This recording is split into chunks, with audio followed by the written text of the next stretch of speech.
পৃথিবীতে সবচেয়ে কম ঘুমায় যেসব দেশের মানুষ তার মধ্যে অন্যতম দক্ষিণ কোরিয়া।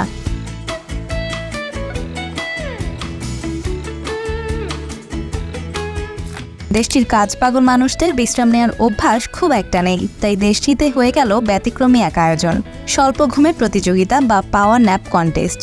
রাজধানী সিউলের হ্যান্ড রিভার পার্কে অনুষ্ঠিত হয় ভিন্ন ধারার এই প্রতিযোগিতাটির আয়োজক লিম জি হিয়ন বলেন, দক্ষিণ কোরিয়ার মানুষ খুব কম ঘুমায়। আশা করি আমাদের প্রতিযোগিতার মাধ্যমে মানুষ বিশ্রাম নেওয়ার সম্পর্কে সচেতন হবে এবং ঘুমের সুফল সম্পর্কেও সচেতন হবে।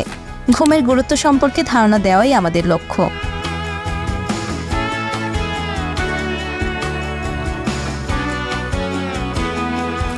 অংশগ্রহণকারী অনেকের মধ্যেই ছিল বেশ উচ্ছ্বাসের সুর।